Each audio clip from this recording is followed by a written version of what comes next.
സത്യസന്ധമായി ദൈവത്തെ ആരാധിക്കുന്ന ഒരു വ്യക്തിക്ക് ദൈവത്തിൻ്റെ ഹിതം ചെയ്യുക എന്നത് ഒരു സ്വാഭാവിക കാര്യം മാത്രമായിരിക്കും. അതിൽ ആ വ്യക്തിക്ക് അസ്വാഭാവികത ഒന്നും തോന്നില്ല. നാം മറ്റുള്ളവരെ സ്നേഹിക്കുവാനും നമ്മെ ഉപദ്രവിച്ചവരോട് ക്ഷമിക്കുവാനും ആവശ്യത്തിലിരിക്കുന്നവരെ സഹായിക്കുവാനും ദൈവം ആഗ്രഹിക്കുമ്പോൾ നാം അത് അനുസരിക്കുന്നത് സന്തോഷത്തോടെ അല്ല എങ്കിൽ നാം ഇതുവരെ ദൈവത്തെ ആരാധിക്കുന്നത് എന്തെന്ന് അറിഞ്ഞിട്ടില്ല.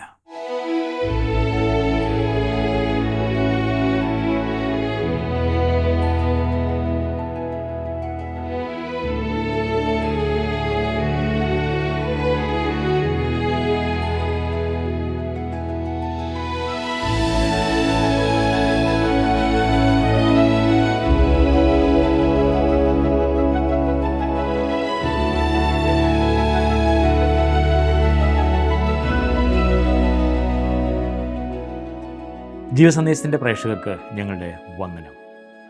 യാഗപീഠത്തിൻ്റെ കൊമ്പുകളോളം യാഗപ്പശുവിനെ കയറുകൊണ്ട് കെട്ടുവീനെന്ന് സങ്കീർത്തനക്കാരൻ പാടുമ്പോൾ ആരാധകൻ്റെ സമ്പൂർണമായ സമർപ്പണമാണ് വെളിവാകുന്നത്.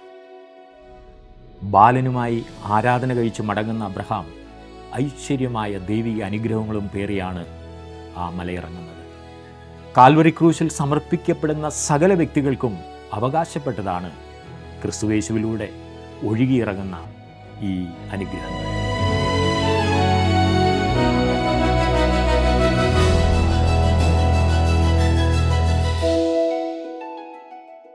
ബൈബിളിലെ തന്നെ ഏറ്റവും മഹത്തായ അധ്യായങ്ങളിൽ ഒന്നായ ഉൽപ്പത്തി പുസ്തകം 22-ാം അധ്യായമാകുന്നു കഴിഞ്ഞ ക്ലാസ്സിൽ നാം പഠിക്കുവാൻ ആരംഭിച്ചത്. യഹോവയുടെ ആജ്ഞ അനുസരിച്ച് അബ്രഹാം തൻ്റെ ഏകജാതനായ മകൻ ഇസഹാക്കിനെ മോരിയ മലയിൽ ഹോമയാഗം കഴിക്കുവാൻ കൊണ്ടുപോകുന്നതും ഇസഹാക്കിന് പകരം ഒരു ആട്ടുകൊറ്റനെ നൽകി ദൈവം അബ്രഹാമിൻ്റെ ആരാധന അംഗീകരിക്കുന്നതുമാണ് നാം ചിന്തിച്ചു കൊണ്ടിരുന്നത്. ഈ സംഭവത്തിൽ കൂടി നമുക്ക് പഠിക്കുവാനുള്ള അതിമഹത്തായ ഒരു പാഠം സൂചിപ്പിച്ചുകൊണ്ട് ഇന്നത്തെ പഠനം തുടരാം എന്ന് ഞാൻ ആഗ്രഹിക്കുന്നു. യഥാർത്ഥ ആരാധനയുടെ വ്യക്തമായ ഒരു ചിത്രം ആകുന്നു ഉൽപ്പത്തി പുസ്തകം 22-ാം അധ്യായത്തിൽ നാം കാണുന്നത്.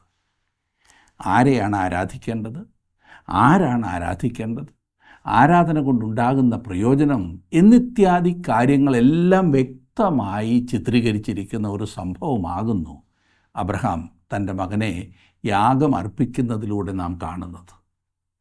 സൃഷ്ടാവായ ദൈവത്തെ ആരാധിക്കുവാനാണ് മനുഷ്യന് സൃഷ്ടിക്കപ്പെട്ടത്. ആരാധന വാസ്തവത്തിൽ എന്താകുന്നു എന്ന് മനസ്സിലാക്കാത്തതിനാലാണ് ആരാധനയെന്ന് പറഞ്ഞ് പല കാര്യങ്ങളും ചെയ്തതിന് ശേഷവും ജീവിതത്തിൽ യാതൊരുവിധ മാറ്റവുമില്ലാതെ ഒരു ശൂന്യതാബോധത്തോടെ പലരും കഴിയുന്നത്.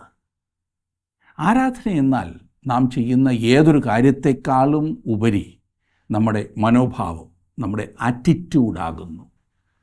ദൈവത്തിൻ്റെ ചിന്തയോട്, ദൈവത്തിൻ്റെ ഇഷ്ടത്തോട്, ദൈവത്തിൻ്റെ പ്രകൃതത്തോട്, ദൈവമഹത്വത്തോട്, അവൻ്റെ ആളത്വത്തോടെ പൊരുത്തപ്പെടുന്നതാണ് യഥാർത്ഥ ആരാധന.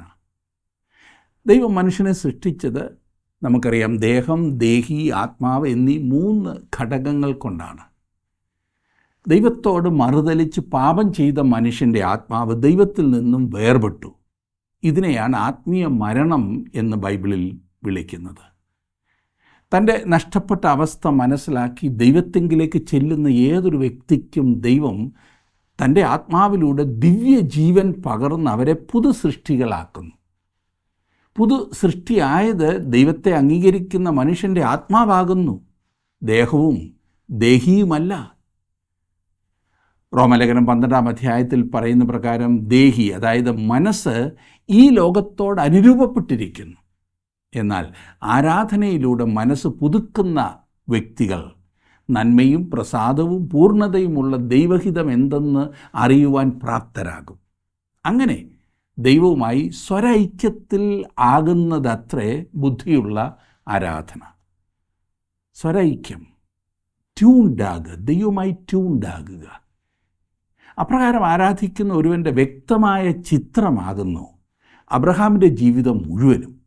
ഉൽപ്പത്തി പുസ്തകം 11-ാം അധ്യായത്തിൻ്റെ 7-ഉം 8-ഉം വാക്യങ്ങളിൽ 13-ാം അധ്യായത്തിൻ്റെ 4-ാം വാക്യത്തിലും 18-ാം വാക്യത്തിലും 14-ാം അധ്യായത്തിൻ്റെ 23-ാം വാക്യത്തിലും 15-ാം അധ്യായം മുഴുവനും 17-ാം അധ്യായത്തിൻ്റെ 3-ാം വാക്യത്തിലും 18-ാം അധ്യായത്തിൻ്റെ 2-ാം വാക്യത്തിലും 21-ാം അധ്യായത്തിൻ്റെ 33-ാം വാക്യത്തിലും അബ്രഹാം ആരാധിക്കുന്നതായി നാം കാണുന്നു. എന്നാൽ 22-ാം അധ്യായത്തിൽ വരുമ്പോൾ സത്യ ആരാധനയുടെ ഉത്തുംഗ നില ആകുന്നു വെളിപ്പെടുത്തിയിരിക്കുന്നത്. ക്ലൈമാക്സ്. ഈ മഹത്തായ കാര്യത്തെ ഒരുതരം വൈകാരികമായ സംഭവ പരമ്പരയാക്കി മാറ്റുവാനാണ് അനേകരും ശ്രമിച്ചിട്ടുള്ളത്. സാധാരണ നാം കേൾക്കാറുള്ളത് ഇസഹാക്ക് ജനിച്ചതിന് ശേഷം അബ്രഹാമിന് ദൈവത്തോടുണ്ടായിരുന്നതിലും ഏറെ സ്നേഹം മകനോടായി. ഇത് അബ്രഹാമിനെ ധരിപ്പിച്ച് തിരികെ കൊണ്ടുവരുവാൻ ദൈവം പരീക്ഷിച്ചതാണ് മോരിയ മലയിലെ യാഗം എന്നാണ്. അതാണോ ശരി?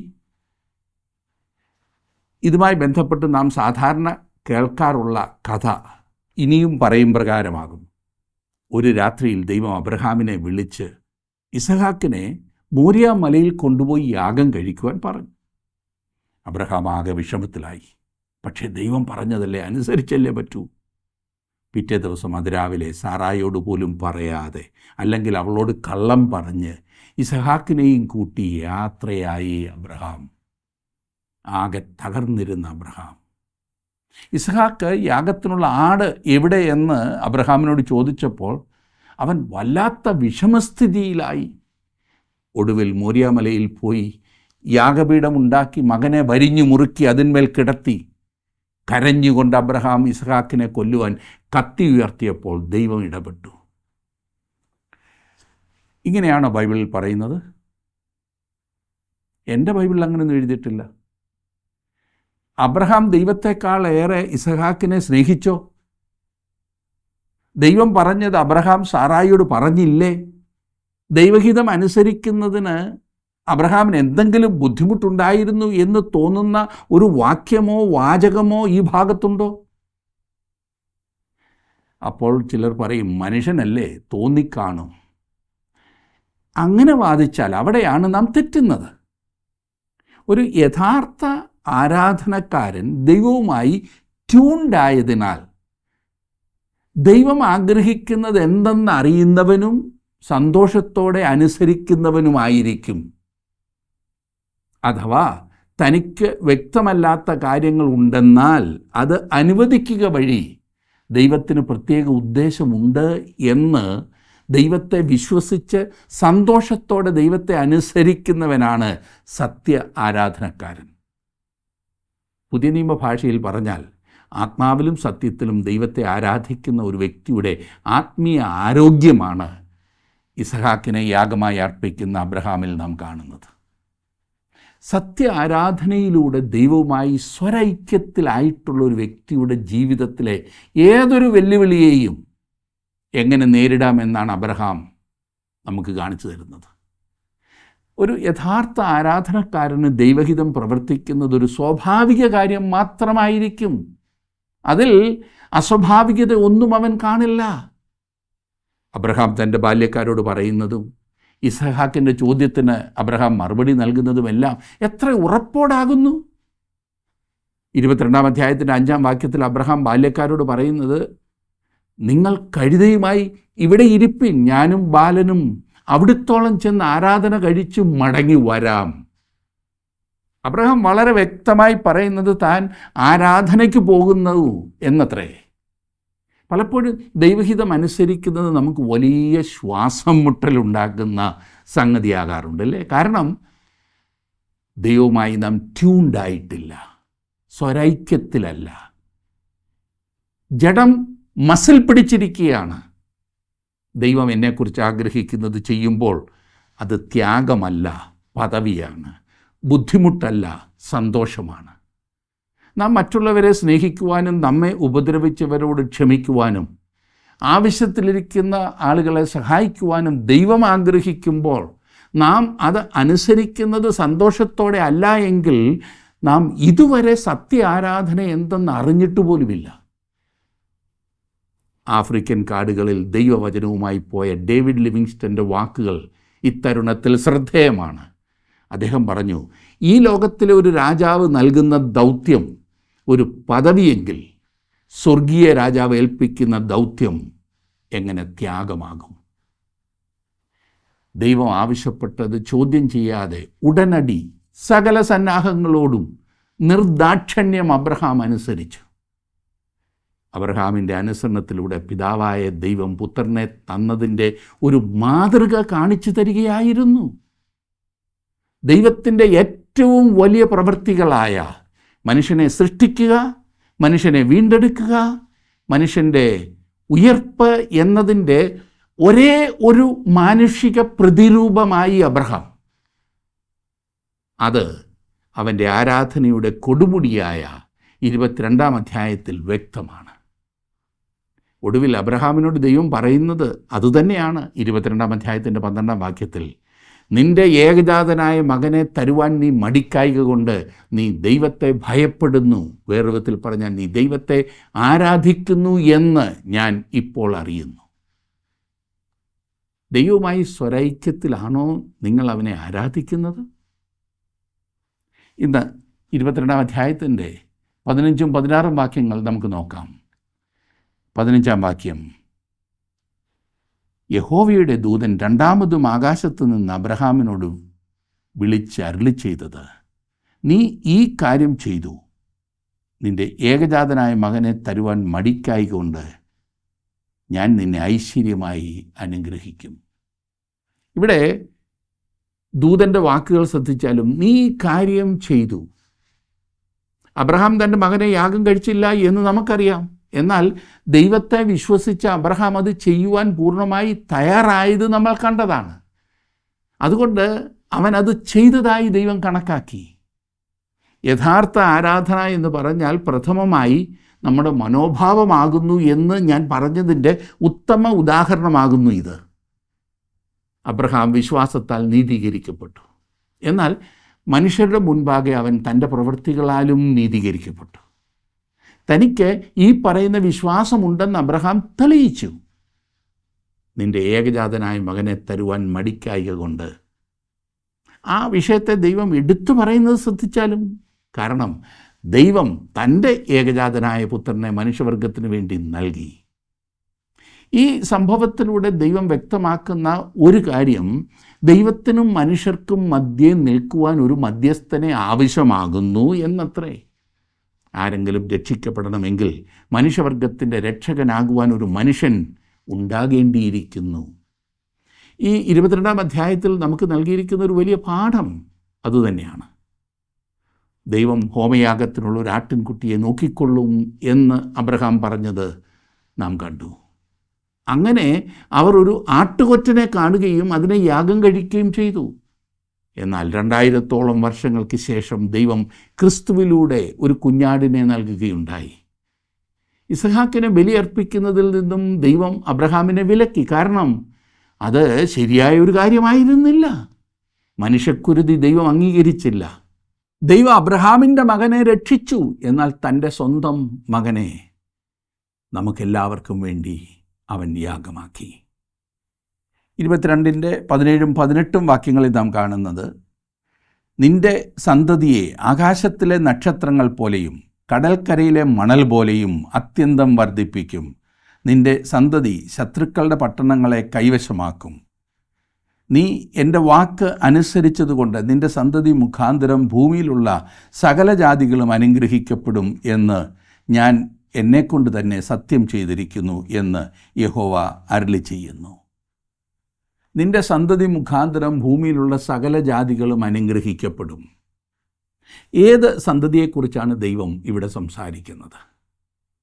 വിശുദ്ധ പൗലോസ് ഈ സന്തതി ഏതാകുന്നു എന്ന് ഗലാത്യ ലേഖനം 3-ാം അധ്യായത്തിൻ്റെ 16-ാം വാക്യത്തിൽ പറയുന്നുണ്ട്. എന്നാൽ അബ്രഹാമിനും അവൻ്റെ സന്തതിക്കും വാഗ്ദത്തങ്ങൾ ലഭിച്ചു. സന്തതികൾക്കും എന്ന് അനേകരെക്കുറിച്ചല്ല, നിൻ്റെ സന്തതിക്കും എന്ന് ഏകനെക്കുറിച്ചത്രേ പറയുന്നത്. അത് ക്രിസ്തു തന്നെ. അങ്ങനെ സന്തതിയെക്കുറിച്ച് തിരുവചനം തന്നെ നൽകുന്ന വ്യാഖ്യാനം നമുക്കുണ്ട്. യേശുക്രിസ്തുവിലൂടെ ലഭിക്കുന്ന അനുഗ്രഹിക്കപ്പെട്ട ഈ അവസ്ഥ, ഈ വലിയ സംഭവത്തിന് ശേഷം അബ്രഹാം മടങ്ങി ബേർശബയിലേക്ക് വരുന്നതായി നാം കാണുന്നു. അബ്രഹാം അങ്ങനെ വരുന്നതിനെക്കുറിച്ച് ഒന്ന് ചിന്തിച്ചു നോക്കൂ സുഹൃത്തെ. ദൈവത്തിൻ്റെ കരുതൽ അനുഭവിച്ചറിഞ്ഞ ദൈവ പൈതൽ. ഇത് അബ്രഹാമിന് മാത്രമുള്ളതല്ല. ഇന്ന് കർത്താവായ യേശുക്രിസ്തുവിൽ വിശ്വസിച്ച് അവനെ അനുസരിക്കുവാൻ, അവനിൽ ആശ്രയിക്കുവാൻ സമർപ്പിക്കുന്ന ഏതൊരു വ്യക്തിക്കുമുള്ള അനുഗ്രഹമാകും.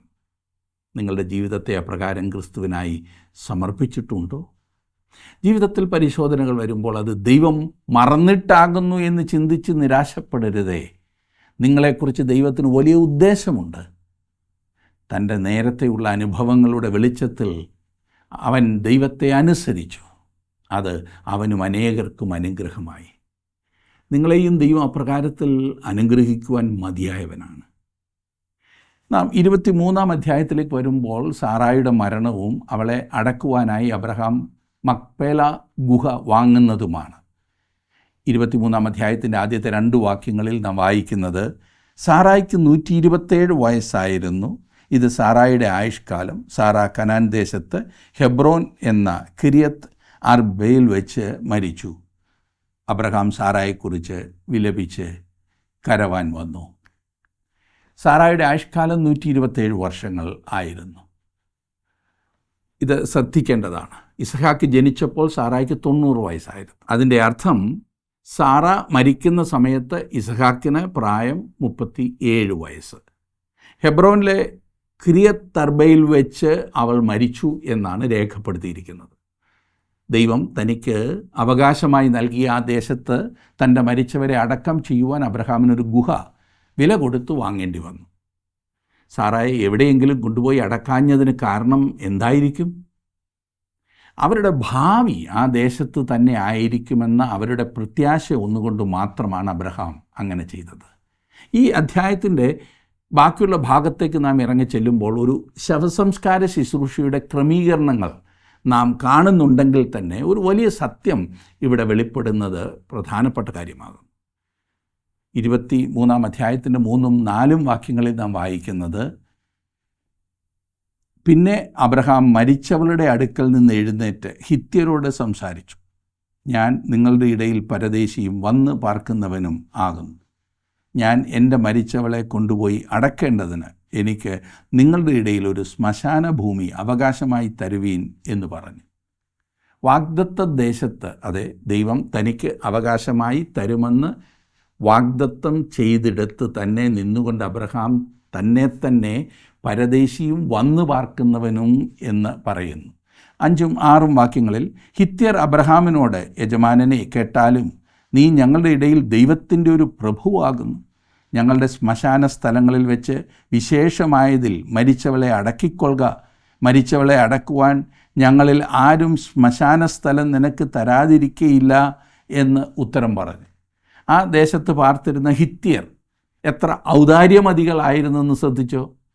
അബ്രഹാം ആ നാട്ടിൽ അതിമഹത്തായ ഒരു ധാരണ ഉണ്ടാക്കിയിരുന്നുവെന്നുള്ളത് ഇവിടെ വെളിപ്പെടുന്നുണ്ട്. അവർ അബ്രഹാമിനെ ദൈവത്തിൻ്റെ പ്രഭു എന്നത്ര സംബോധന ചെയ്യുന്നത്. ഈ മനുഷ്യൻ്റെ സ്വാധീനം വളരെയാണല്ലേ. 7 മുതലുള്ള വാക്യങ്ങളിൽ, അപ്പോൾ അബ്രഹാം എഴുന്നേറ്റ് ആ ദേശക്കാരായ ഹിത്യരെ നമസ്കരിച്ച് അവരോട് സംസാരിച്ചു. എൻ്റെ മരിച്ചവളെ കൊണ്ടുപോയി അടക്കുവാൻ സമ്മതമുണ്ടെങ്കിൽ നിങ്ങൾ എൻ്റെ അപേക്ഷ കേട്ട് എനിക്ക് വേണ്ടി സോഹരിൻ്റെ മകനായ എഫ്രാനോട് അവൻ തൻ്റെ നിലത്തിൻ്റെ അറുതിയിൽ തനിക്കുള്ള മക്പേല എന്ന ഗുഹ എനിക്ക് തരേണ്ടതിന് അപേക്ഷിപ്പീൻ. നിങ്ങളുടെ ഇടയിൽ ശ്മശാന അവകാശമായിട്ട് അവൻ അതിനെ പിടിപ്പത് വിലയ്ക്ക് തരേണം എന്ന് പറഞ്ഞു. അബ്രഹാം തിരഞ്ഞെടുത്തത് ഈ മക്പേല ഗുഹയായിരുന്നു. എന്നാൽ അവനത് വാങ്ങുവാനാണ് ആഗ്രഹിച്ചത്. ആരിൽ നിന്നെങ്കിലും സൗജന്യമായി അത് വാങ്ങുവാൻ അവൻ ചിന്തിച്ചില്ല. വേറൊരു വിധത്തിൽ പറഞ്ഞാൽ, ദൈവം തനിക്കത് അവകാശമായി തരുന്നത് വരെ തനിക്ക് ആവശ്യമുള്ളത് അവൻ വില കൊടുത്തു വാങ്ങും എന്നായിരുന്നു അവൻ്റെ ചിന്ത. ഇപ്പോൾ വാസ്തവത്തിൽ അവിടെ ഒരു സ്ഥലം അവൻ വിലയ്ക്ക് വാങ്ങുന്നു. എന്തുകൊണ്ട് അബ്രഹാം സാറായെ അവിടെ വേറെ എവിടെയെങ്കിലും കൊണ്ടുപോയി സംസ്കരിച്ചില്ല? അവൻ അവളെ അവിടെ സംസ്കരിച്ചതിന് കാരണം അത് വാഗ്ദത്ത നാടായതിനാലാണ്. അവരുടെ ഭാവി പ്രത്യാശ അവിടെയായിരുന്നു. തിരുവചനത്തിലുടനീളം നാം കാണുന്ന ഒരു സത്യം ഇതാണ്. ദൈവത്തിനുള്ളതായി നമുക്ക് കാണുവാൻ സാധിക്കുന്ന രണ്ട് വലിയ ആശകളും രണ്ട് വലിയ ഉദ്ദേശങ്ങളുമുണ്ട്. അവന് ലോകപ്രകാരമായ ഒരു ഉദ്ദേശമുണ്ട്, അതുപോലെ അവന് സ്വർഗീയമായ ഒരു ഉദ്ദേശവുമുണ്ട്. അവൻ്റെ ലോകപ്രകാരമായുള്ള ഉദ്ദേശമെന്ന് പറഞ്ഞാൽ നിങ്ങളും ഞാനും പാർക്കുന്ന ഈ ഭൂമി നിത്യതയിലേക്ക് പോകുന്നു എന്നതാണ്. ഇതൊരു പുതിയ രൂപത്തിലായി തീരുവാൻ പോകുന്നു. ഒരു പുതിയ ആകാശവും പുതിയ ഭൂമിയും ഉണ്ടാകും. എന്നാൽ ഒരു ഭൂമി ഉണ്ടായിരിക്കും, അത് നിത്യത മുഴുവനും മനുഷ്യവാസം ഉള്ളതുമായിരിക്കും. ഇതത്ര അബ്രഹാമിനും അവന് ശേഷമുള്ളവർക്കും ദൈവം നൽകിയ വാഗ്ദത്തം. ദൈവം ഇന്ന് ചെയ്തെടുത്തുകൊണ്ടിരിക്കുന്ന പരിപാടിക്ക് ശേഷം ഈ ഭൂമിയെ ചവിറ്റുകൊട്ടയിൽ കളയാനല്ല ദൈവത്തിൻ്റെ ഉദ്ദേശം. ഈ ഭൂമിയെ ചവിറ്റുകൊട്ടയാക്കാനും ദൈവത്തിന് പദ്ധതിയില്ല. ഇതിനെ പൂർണ്ണമായും കൈവിട്ട് കളയുവാൻ ദൈവം ആഗ്രഹിക്കുന്നില്ല. ഒരു പുതിയ മാതൃകയിൽ ഇതിനെ ആക്കി തീർക്കുക എന്നതത്രേ ദൈവത്തിൻ്റെ ഉദ്ദേശം. പുതിയ ഭൂമി നിത്യതയിൽ പ്രവേശിക്കും. അന്ന് ഇതിൽ മനുഷ്യരും വസിക്കുന്നുണ്ടാകും. ഇതായിരുന്നു അബ്രഹാമിൻ്റെ പ്രത്യാശ. അബ്രഹാം ആ ദേശത്ത് തന്നെ അടക്കപ്പെടുവാൻ ആഗ്രഹിച്ചു. അങ്ങനെ പുനരുത്ഥാന സമയത്ത് താനും സാറായും ആ ദേശത്ത് തന്നെ ഉയർക്കണം എന്ന് അബ്രഹാം ആഗ്രഹിച്ചു. തനിക്ക് പിൻപേ എത്ര പേർ ഉണ്ടെന്ന് അവനറിയില്ലായിരുന്നു. എന്നാൽ അക്ഷരാർത്ഥത്തിൽ കോടിക്കണക്കിന് ആളുകൾ മരിച്ചവരിൽ നിന്ന് ഉയർക്കുവാൻ പോകുന്നു. ഇതായിരുന്നു അവരുടെ പ്രത്യാശ. ഈ ലോകപ്രകാരമുള്ള ഒരു പ്രത്യാശയാകുന്നു ഇത് നിവൃത്തിയാകുന്ന ദിവസം വരുന്നു എന്നതാണ് വാസ്തവം. പഴയ നിയമത്തിൽ അഭ്യാസം സിദ്ധിച്ചവരും പഴയ നിയമ പ്രത്യാശ ഉണ്ടായിരുന്നവരുമായ ശിഷ്യന്മാരോട് മാളികമുറിയിൽ ഇരുന്നു കൊണ്ട് നമ്മുടെ കർത്താവ് ഇപ്രകാരം പറഞ്ഞതായി നാം യോഹന്നാൻ എഴുതിയ സുവിശേഷം 14-ാം അധ്യായത്തിൻ്റെ ആദ്യത്തെ 3 വാക്യങ്ങളിൽ വായിക്കുന്നു. നിങ്ങളുടെ ഹൃദയം കലങ്ങിപ്പോകരുത്, എന്നിൽ വിശ്വസിപ്പീൻ. ഞാൻ നിങ്ങൾക്കൊരു സ്ഥലം ഒരുക്കുവാൻ പോകുന്നു. ഞാൻ പോയി ആ സ്ഥലം ഒരുക്കിയാൽ വീണ്ടും വന്ന് നിങ്ങളെ ഞാൻ ഇരിക്കുന്നിടത്ത് നിങ്ങളും ഇരിക്കേണ്ടതിന് അവിടെ കൂട്ടിക്കൊണ്ടുപോകും. ഇന്ന് അവൻ തയ്യാറാക്കിക്കൊണ്ടിരിക്കുന്നതും സഭ ഒരു ദിവസം പോകുന്നതുമായ ആ പുതിയ യെരുശലേമിനെ കുറിച്ചാണ് കർത്താവ് അവിടെ സംസാരിക്കുന്നത്. സഭയുടെ നിത്യമായ വാസസ്ഥലമായിരിക്കും പുതിയ യെരുശലേം. ശിഷ്യന്മാർക്ക് ഈ അറിവ് വളരെ പുതിയ ഒന്നായിരുന്നു. എനിക്ക് തോന്നുന്നത് പല ദൈവമക്കളുടെയും അറിവ് ഇതിൽ നിന്നും ഒട്ടും വ്യത്യസ്തമല്ല എന്നാണ്. അബ്രഹാമിനെ ഈ ഭൂമിയിൽ നിന്ന് സ്വർഗത്തിലേക്ക് എടുത്തുകൊള്ളാമെന്ന് ദൈവം ഒരിക്കലും അവനോട് പറഞ്ഞില്ല. മറിച്ച് ദൈവം അബ്രഹാമിനോട് പറഞ്ഞുകൊണ്ടിരുന്നത് ഞാൻ ഈ ദേശം നിനക്ക് നൽകുവാൻ പോകുന്നു എന്നത്രേ. എന്നാൽ അബ്രഹാം ദൈവത്തിൽ വിശ്വസിച്ചു. അതുകൊണ്ടാണ് സാറായെ ആ ദേശത്ത് അടക്കം ചെയ്യുവാൻ അവൻ ആഗ്രഹിച്ചത്. തനിക്കുള്ളവരെ അടക്കം ചെയ്യുവാനുള്ള ഒരു സ്ഥാനമായി അവിടം അബ്രഹാമിന് തീർന്നു. തന്നെയും അവിടെ അടക്കണമെന്ന് അബ്രഹാം ആഗ്രഹിച്ചു. അതുപോലെ അവനെ അവിടെ അടക്കം ചെയ്യുകയുണ്ടായി എന്ന് നാം വായിക്കുന്നു. അബ്രഹാമിനെ അടക്കം ചെയ്ത യഥാർത്ഥ സ്ഥലം ഹെബ്രോനിലാകുന്നു. യെരുശലേമിൻ്റെ ഏതാണ്ട് 20 മൈൽ തെക്ക്. അബ്രഹാമിനുണ്ടായിരുന്നത് ലോകപ്രകാരമുള്ള ഒരു പ്രത്യാശയായിരുന്നു എന്ന് ഞാൻ പറഞ്ഞല്ലോ. പുതിയ നിയമവിശ്വാസികളായ നമുക്ക് ഒരു സ്വർഗീയ പ്രത്യാശയാണുള്ളത്. ഈ കാര്യം നിങ്ങൾ വ്യക്തമായി മനസ്സിലാക്കണം. എങ്കിൽ മാത്രമേ അബ്രഹാം ആ സ്ഥലത്ത് തന്നെ അടക്കപ്പെടുവാൻ ആഗ്രഹിച്ചതിൻ്റെ കാരണം നമുക്ക് മനസ്സിലാകും. തുടർന്ന് അബ്രഹാം ആ ഗുഹ വാങ്ങുവാനായി വേണ്ട ക്രമീകരണം ചെയ്യുന്നതും സാറായെ അവിടെ അടക്കുന്നതും നാം കാണുന്നു. 10 മുതൽ 12 വരെയുള്ള വാക്യങ്ങളിൽ അതാണ് നാം വായിക്കുന്നത്. ഇവിടെ അബ്രഹാമിൻ്റെയും ആ നാട്ടിലെ ജനത്തിൻ്റെ, പ്രത്യേകിച്ച് എഫ്രോൻ എന്ന വ്യക്തിയുടെയും ഔദാര്യം ശ്രദ്ധിച്ചാലും അവരെത്ര മര്യാദക്കാരായിരുന്നില്ലേ. വടിയുമായി നടന്നിരുന്ന ഗുഹാമനുഷ്യരായിരുന്നു അന്നുള്ളവർ എന്ന് ചിലപ്പോൾ നാം ചിന്തിക്കാറില്ലേ? എന്നാൽ വാസ്തവം അതായിരുന്നില്ല. എത്ര മാന്യമായ ഇടപെടൽ. നാം വായിക്കുന്നത് അപ്പോൾ അബ്രഹാം ദേശത്തിലെ ജനത്തെ നമസ്കരിച്ചു എന്ന്. 23-13 മുതൽ 16 വരെ.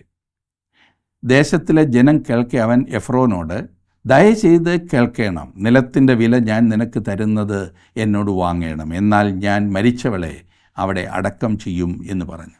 എഫ്രോൻ അബ്രഹാമിനോട്, യജമാനനെ കേട്ടാലും 400 ശേക്കൽ വെള്ളി വിലയുള്ള ഒരു ഭൂമി, അത് എനിക്കും നിനക്കും എന്തുള്ളൂ? മരിച്ചവളെ അടക്കം ചെയ്തു കൊള്ളുക എന്നുത്തരം പറഞ്ഞു. അബ്രഹാം എഫ്രോൻ്റെ വാക്ക് സമ്മതിച്ചു. ഹിത്യർ കേൾക്കെ എഫ്രോൻ പറഞ്ഞതുപോലെ കച്ചവടക്കാർക്ക് നടപ്പുള്ള വെള്ളി ശേക്കൽ 400 അവന് തൂക്കിക്കൊടുത്തു. അന്നത്തെ കാലത്ത് നിയമം പോലെ അബ്രഹാം സ്ഥലത്തിനും ഗുഹയ്ക്കും നിയമപ്രകാരമുള്ള വില നൽകിയതായി നാം വായിക്കുന്നു. 17 മുതൽ 20 വരെയുള്ള വാക്യങ്ങളിൽ നാം വായിക്കുമ്പോൾ ഹെബ്രോനിലെ മോസ്ക് ഇരിക്കുന്ന സ്ഥലം ഇന്ന് ഇതാകുന്നു എന്ന് കാണുവാനായിട്ട് സാധിക്കും. ദൈവത്തിൻ്റെ വചനം എത്ര കൃത്യമായിട്ടാണ് രേഖപ്പെടുത്തിയിരിക്കുന്നതല്ലേ. അബ്രഹാമിൻ്റെ ജീവിതത്തിൻ്റെ ഏറ്റവും നല്ല മാതൃക നമുക്കിവിടെ കാണുവാനായിട്ട് സാധിക്കും. നമ്മെ ആക്കിയിരിക്കുന്ന സ്ഥാനങ്ങളിൽ നമുക്കും വിശ്വസ്തയോടെ മാതൃകയോടുകൂടെ ജീവിപ്പാൻ ദൈവകരങ്ങളിലേക്ക് സമർപ്പിക്കാം. ദൈവം അതിനായി നിങ്ങളെ സഹായിക്കട്ടെ.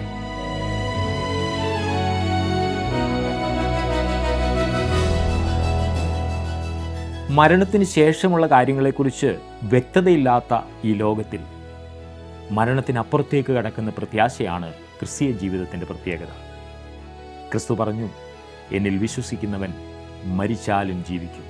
പ്രത്യാശയോടെ മരണത്തെ അഭിമുഖീകരിക്കുവാൻ കഴിയുന്നവനാണ് യഥാർത്ഥ ക്രിസ്തുവിശ്വാസി.